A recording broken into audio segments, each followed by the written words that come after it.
Hello everyone, welcome back to my channel. Okay, so I am starting a series for like cell biology where we are going to study like topics from cell biology one by one. So today I'm going to give you a brief introduction about cell, like cell structures, cell functions, different components of cell, so and so. Okay, so let's get started. Just to give you all a brief introduction about what is a cell. So cell is the basic structural and functional, it is the smallest unit of life. It is very important for all cellular organisms or for that matter for all organisms. Okay? It is the smallest structural and functional unit of life in our body.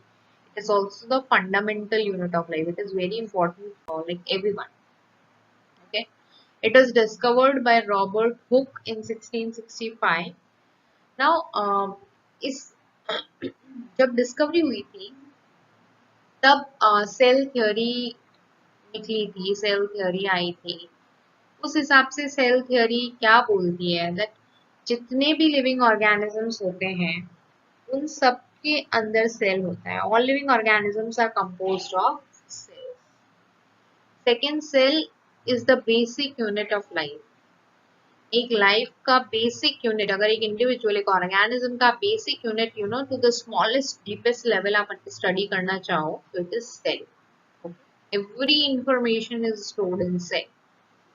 Cell is the basic unit of life and basic unit as in it is the simplest and smallest thing.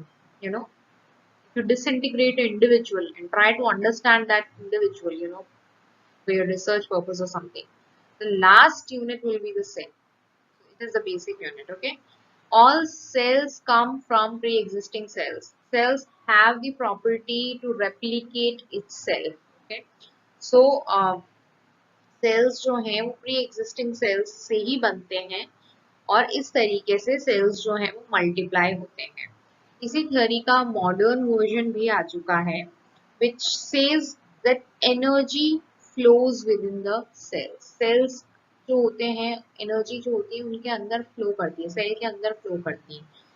Genetic information जो है वो cell एक cell से दूसरे cell में पास होती है और हर सेल का every cell has the same composition. No, it is same, like the structure and everything will be same. Okay, so they are building blocks of life. This we have understood so far, right? Now each cell, her cell के अंदर एक jelly like material होता है which is known as cytoplasm. We are going to study about each and every part of cell, but हर cell के अंदर there is this component known as cytoplasm जो कि membrane के अंदर रहता है, membrane के अंदर enclosed रहता है। उस साइटोप्लाज्म के अंदर बहुत सारे चीजें होती हैं। There will be proteins, there will be nucleic acids, DNA, RNA, so and so forth, and lipids. Cellular structures और सेल ऑर्गेनेलीज जो होती हैं, जो सेल्यूलर स्ट्रक्चर्स जिसे हम सेल ऑर्गेनेलीज बोलते हैं, ये सस्पेंडेड रहते हैं साइटोप्लाज्म के अंदर, तो मैंने आपको भी बताया। So now every organism is made up of cell. हर organism सेल से ही बनता है। अभी cells can be, it can be a one celled individual or it can be a multi-celled individual. Depending on that, the organism can be classified as unicellular and multicellular. Unicellular कौन होता है? जिसके body में सिर्फ एक cell है। Okay, multicellular कौन होता है? जिसके बॉडी में बहुत सारे सेल्स हैं, मेनी सेल्स, उसकी बॉडी कंपोज्ड ही बहुत सारे सेल्स से हुई है। जैसे amoeba is an example of unicellular organism. It has only one cell. Many cells, we are itself the example of multicellular organisms. Okay, अगर हम smallest known cells हमें पता करना हो किसका है, तो it is of mycoplasma. Mycoplasma is a bacteria. Now, why are cells important? क्यों इनकी requirement है, why it is there in every individual's body. तो cells जो होते हैं हमारे body को structure provide करते हैं, हमारे nutrients जो हम intake करते हैं उसको energy में convert करने का काम cells करते हैं. So basically it is doing everything in our body because energy is everything, right? So that's that. Cells जो होते हैं वो complex होते हैं काफी ज्यादा and उनके जो कंपोनेंट्स होते हैं वो अलग अलग तरीके के फंक्शंस को कैरी आउट करते हैं, जो कि अभी हम आगे देखेंगे कि क्या है. नाउ सेल्स डिफरेंट शेप के हो सकते हैं, साइजेस के हो सकते हैं. सेल्स जो है सिंपलेस्ट फॉर्म है ऑर्गेनिज्म का, ये मैंने आपको बता दिया. Now from organism to organism, एक इंडिविजुअल और दूसरे इंडिविजुअल का सेल नंबर डिफर कर सकता है. इट्स नॉट नेसेसरी कि हर इंडिविजुअल का सेल नंबर हर एंटाइटी का सेल नंबर सेम होगा. It's not necessary, depending on what is the you know like what is the body functions, how does the organisms operate, और कितना क्या कहते हैं, कितना एडवांस्ड इंडिविजुअल है उसके हिसाब से, कितनी एडवांस्ड एंटाइटी है उस हिसाब से सेल नंबर डिफर करते हैं. ठीक है. नाउ सेल्स जो होते हैं उन्हें हम दो में डिवाइड कर सकते हैं. Okay, viruses are non cellular organisms. Okay, that we will discuss. Viruses जो होते हैं वो नॉन सेल्युलर ऑर्गेनिजम्स है, उनके अंदर कोई सेल नहीं होता क्योंकि सेल और सेल लाइक स्ट्रक्चर ही उनके अंदर नहीं होता है, इस वजह से वो नॉन सेल्युलर ऑर्गेनिजम्स कहलाते हैं. अभी जब सेल्स की हम बात करते हैं so they can be of two type, prokaryotic cells and eukaryotic cells. Now what is prokaryotic cells and what is eukaryotic cells? Prokaryotic cells वो सेल्स होते हैं जिनके अंदर मेम्ब्रेन बाउंड न्यूक्लियस नहीं होता, जिनके अंदर न्यूक्लियस प्रेजेंट नहीं होता, वो प्रोकैरियोटिक सेल्स कहलाते हैं. जो यूकैरियोटिक सेल्स हैं उनके अंदर मेम्ब्रेन बाउंड न्यूक्लियस प्रेजेंट होता है. प्लांट्स हुए, एनिमल्स हुए, वो यूकैरियोटिक सेल्स कहलाते हैं. अभी प्लांट वर्सेस एनिमल सेल्स का हमें बेसिक स्ट्रक्चर समझना हो. यूकैरियोटिक सेल में प्लांट वर्सेस एनिमल का बेसिक स्ट्रक्चर, तो प्लांट में सेल वॉल होता है, एनिमल में सेल वॉल नहीं होता है बिकॉज सेल मेम्ब्रेन होता है. Okay, that you will study letter. Right now I am just telling you, plant में सेल वॉल होता है, एनिमल में सेल वॉल नहीं होता है. प्लांट में क्लोरोप्लास्ट होते हैं because they perform the function of photosynthesis for their survival. Animal में प्लांट में लार्ज वैक्यूल होता है. वैक्यूल बेसिकली फूड को स्टोर करने का काम करता है, that we will also discuss. And animal के अंदर स्मॉल वैक्यूल्स होते हैं. Okay, cell membrane. Okay, so before going into cell membrane directly, I just want you all to understand what are the characteristics of cell. Okay. First and foremost, cells provide the structure and function to every individual. Cells जो होते हैं वो हमें structure provide करते हैं, हमारी functioning में support करते हैं. जो इंटीरियर होता है सेल का, मैंने आपको बताया वो अलग अलग ऑर्गेनेलीज होती है, उसके अंदर बहुत सारी ऑर्गेनेलीज होती हैं और उन ऑर्गेनेलीज अलग अलग फंक्शंस परफॉर्म करती हैं जो हमारी बॉडी के लिए बहुत नेसेसरी है. न्यूक्लियस बहुत मेजर ऑर्गेनेली है which is also present in the cytoplasm of a cell and every cell has one nucleus. तो न्यूक्लियस क्या करता है, जेनेटिक इंफॉर्मेशन को रिटेन करता है. जेनेटिक इंफॉर्मेशन सारी की सारी हमारी न्यूक्लियस में होती है. माइटोकॉन्ड्रिया क्या है, mitochondria double membrane bound organelle है. Mitochondria is double membrane bound organelle, दो मेम्ब्रेन से बाउंड रहती है. That organelle is mitochondria. ये हमारा power house of the cell में हम इसे बोल सकते हैं और हमारे एनर्जी ट्रांजैक्शंस में मदद करती है. Okay, then there is lysosome, there is ER. Okay, that we will discuss later. First, cell membrane. तो सेल मेम्ब्रेन क्या होता है, जैसे मैंने आपको बताया एनिमल सेल्स में सेल मेम्ब्रेन होती है इसलिए सेल वॉल नहीं होती. सेल मेम्ब्रेन क्या होता है, it's a semi permeable membrane. When you say semi permeable membrane, it's a selective membrane. Semi permeable मतलब क्या होता है, सिलेक्टिव मेम्ब्रेन मतलब मेम्ब्रेन का क्या काम होता है, सेल के अंदर अगर कोई कंपोनेंट आना चाहता है या सेल के अंदर से कोई कंपोनेंट बाहर जाना चाहता है, तो वो सारा जो डोर है बेसिकली मेम्ब्रेन, तो वहां से अंदर किसको आना है, वहां से बाहर किसको जाना है, this will be decided by our cell membrane. So it's a semi-permeable, it's a selective membrane, okay? Selective membrane to specific constituents. Not everybody can enter, into the cell. Okay. So composed of lipids and proteins, fluid mosaic model that we will study in the different video altogether because it's a long topic. Fluid mosaic model से ये हमें पता चला था sales जो होते हैं वो लिपिड्स एंड प्रोटीन्स से मतलब कंपोस्ट होते हैं। फंक्शन क्या है सेल का, it protects the cell content, it provides the structure to one organism और to every organism for that matter, it regulates entry and exit of substances, okay. Sorry sir, cell membrane का function क्या है, cell के content को protect करेगी and it regulates the entry और exit of the substance. Cytoplasm and nucleus. अभी cytoplasm क्या होता है और न्यूक्लियस क्या होता है। साइटोप्लाज्म सेल मेम्ब्रेन में मुझे ये आपको और बताना था that it is a porous membrane. Pores के साथ जो मेम्ब्रेन होती है ना वो पोर्स होते हैं। Why there are pores in the membrane, because मैंने बोला ना आपको उसके अंदर से उसके अंदर कुछ कंपोनेंट्स बाहर आते हैं, कुछ कंपोनेंट्स अंदर जाते हैं, to facilitate that ingoing and outgoing of the constituents, it has pores like structure. तो मेम्ब्रेन जो होती है वो पोरस होती है स्ट्रक्चर में। Besides this the cell membrane also protects the cellular component from damage and leakage. So cell membrane होती है, then cell wall होती है, cell wall भी definitely protect करती है। उसके बाद सेल मेम्ब्रेन जो होती है दो सेल्स के बीच में बॉर्डर एक क्रिएट हो जाता है बिकॉज ऑफ सेल मेम्ब्रेन। दो सेल्स के बीच में एक वॉल लाइक स्ट्रक्चर बन जाता है। प्लांट्स इमोबाइल होते हैं इसीलिए प्लांट्स को प्रोटेक्ट करती हैं उनकी cell wall. Plants does not have cell membrane, okay. अभी सेल वॉल क्या है, तो सेल वॉल क्या होता है, प्लांट्स के अंदर होता है। It's a very prominent structure in plants because उनका प्रोटेक्शन ही सेल वॉल कर रही है, okay.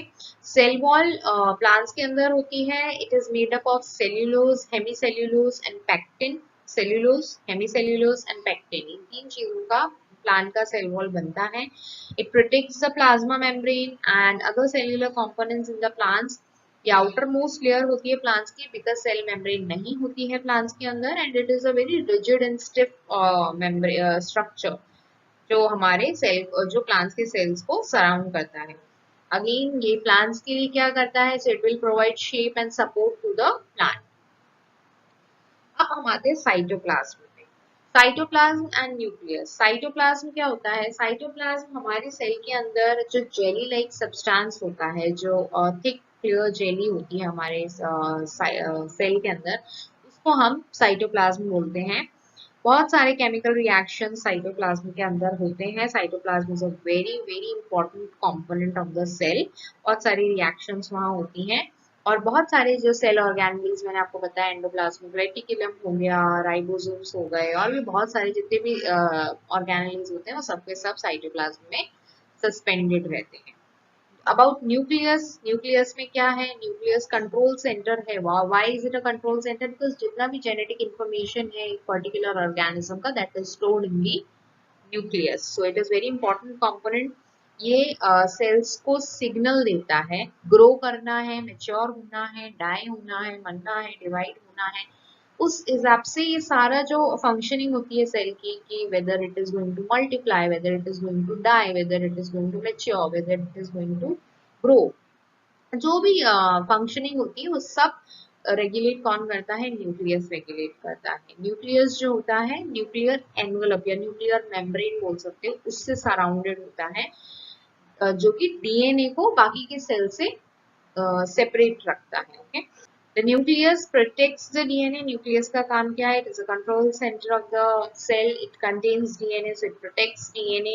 It protects chromatin. It also protects nucleolus. Nucleolus क्या होता है? It's basically न्यूक्लियस के अंदर छोटा सा, आप बोल सकते हैं न्यूक्लियस का nucleus is nucleolus, but nucleolus ribosome synthesis की साइट होती है, and it is also involve in controlling the cellular activities in cellular reproduction. जो सेल का रिप्रोडक्शन होता है बाय माइटोसिस और meiosis, that will study in the different video. तो जो सेल का रिप्रोडक्शन होता है, सेल जिस प्रोसेस से मल्टीप्लाई करते हैं, सेल जिस प्रोसेस से ग्रो करते हैं, उस प्रोसेस को हम माइटोसिस मियोसिस बोलते हैं। उसको रेगुलेट करने का काम न्यूक्लियोलस का होता है। Nucleolus is present in the nucleus. Okay, I told you about nuclear membrane, right? Nuclear membrane nucleus की मेम्ब्रेन होती है जो न्यूक्लियर को प्रोटेक्ट करती है और डीएनए को सेपरेट रखती है from in the nucleus from the cell. Okay, अभी सी सेल ऑर्गेनेलीज में क्या क्या आता है? Mitochondria which is the power house of the cell, ER endoplasmic reticulum, Golgi apparatus, lysosomes, ribosomes, plastids, vacuoles. We will study each organelle one by one. So see, this is the structure.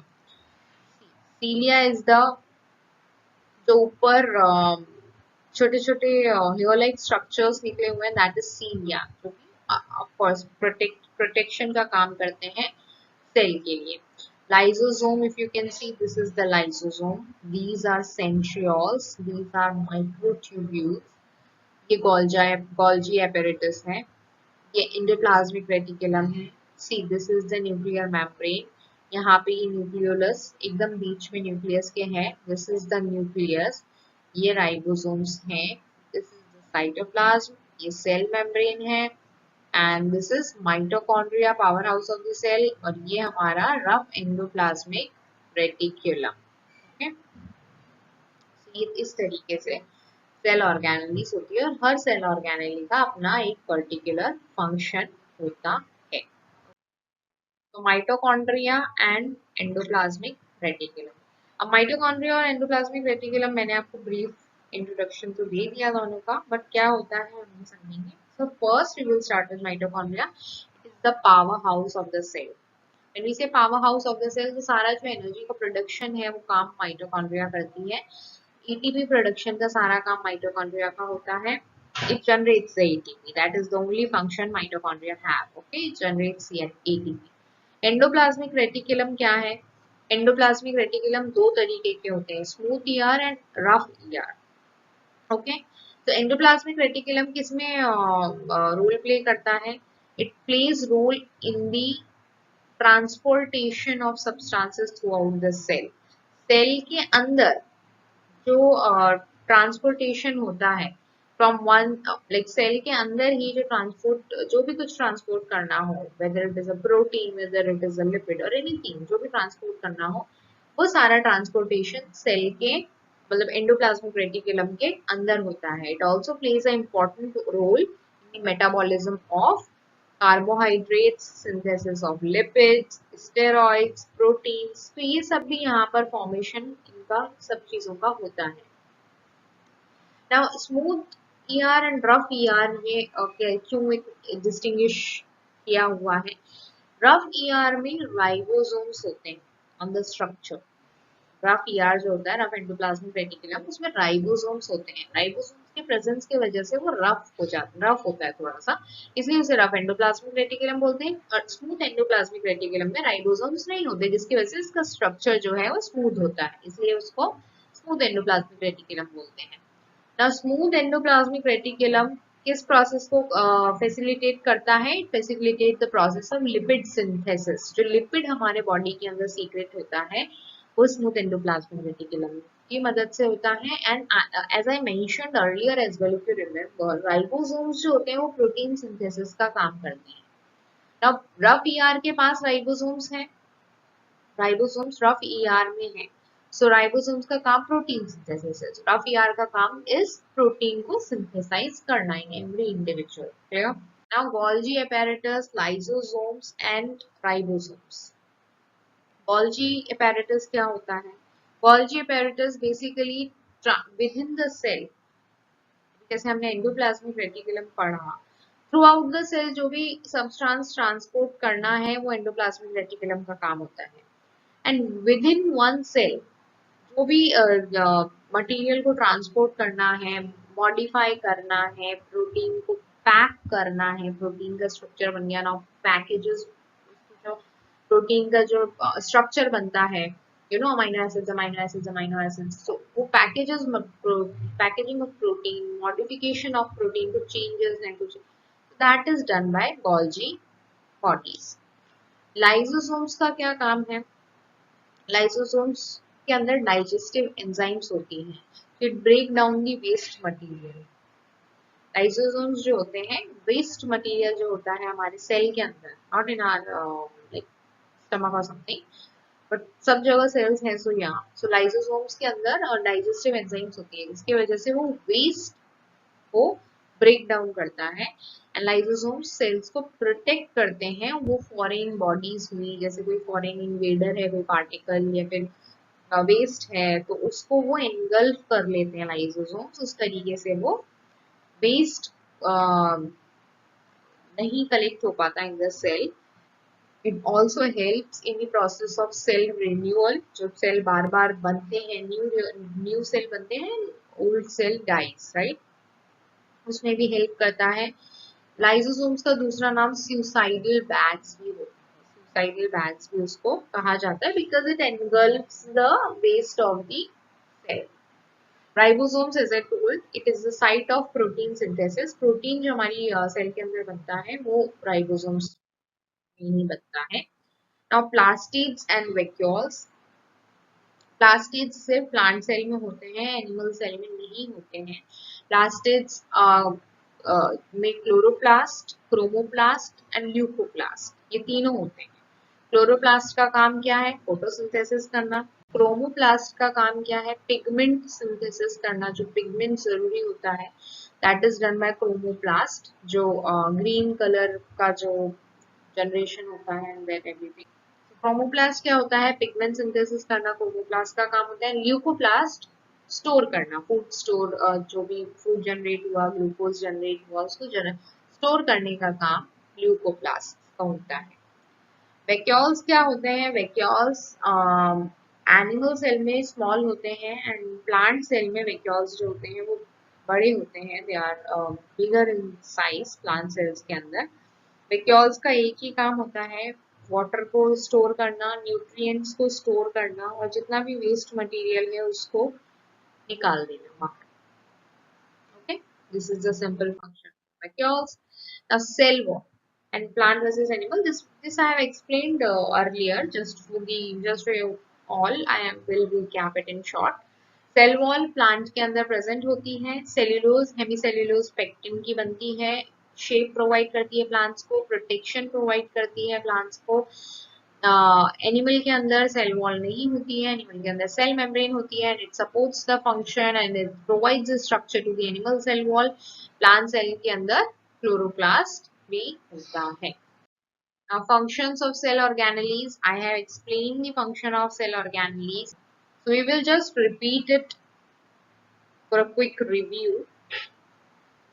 Nucleus का काम है, it controls the activity and it is also the storehouse for all the genetic information of a particular organism.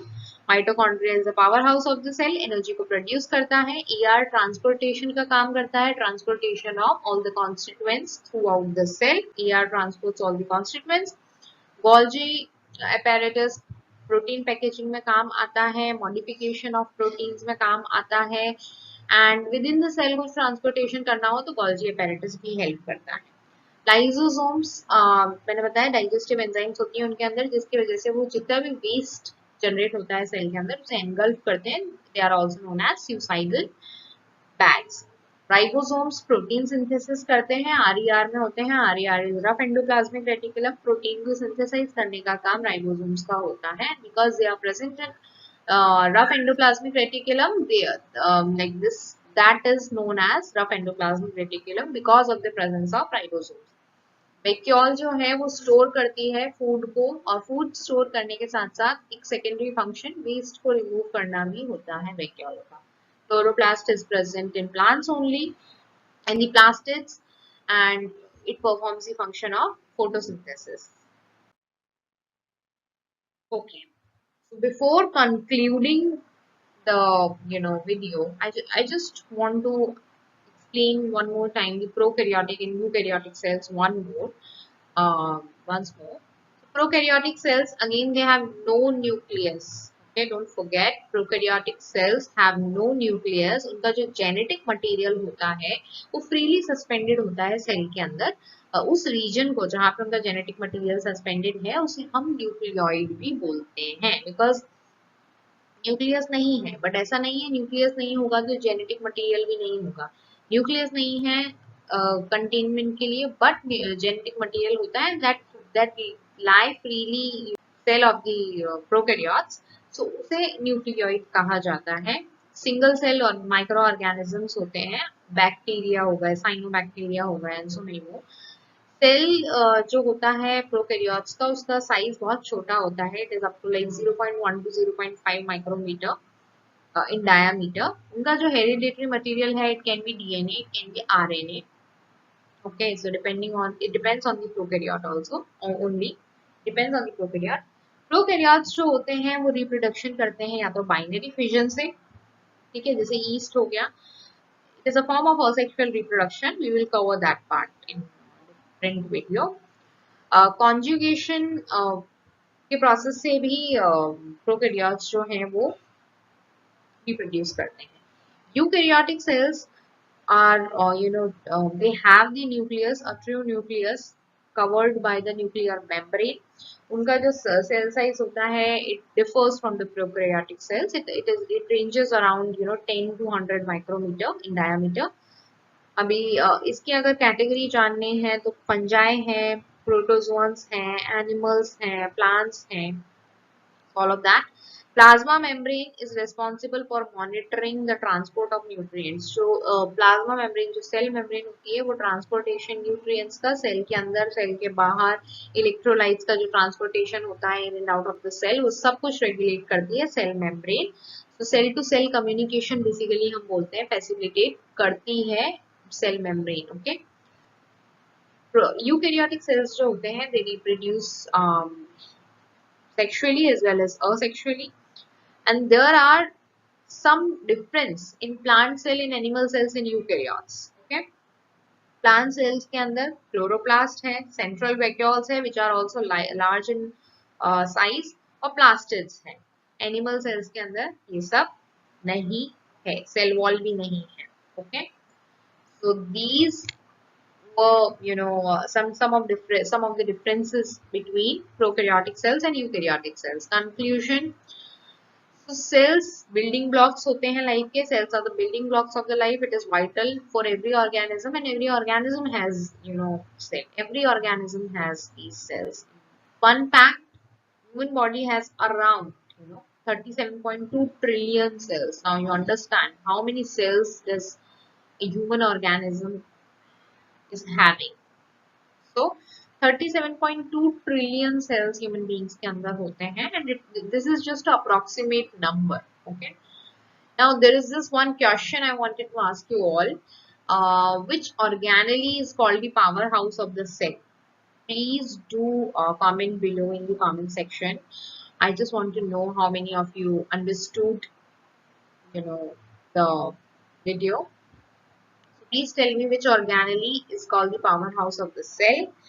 Okay, so the answer is mitochondria. Mitochondria is a double membrane organelle, and it is known for the ATP production in the cells, also known as powerhouse of the cell. Okay, so please do let me know who have guessed it right. For all those who have guessed right, very nice, very good. So thank you so much for tuning in. We will meet in the next video. Also, please don't forget to like, comment, share, and subscribe to my channel. If you want any particular topic of your choice for me to cover, please do let me know below in the comment section. I would be more than happy to cater you guys. Thank you so much for now. Bye bye, take care.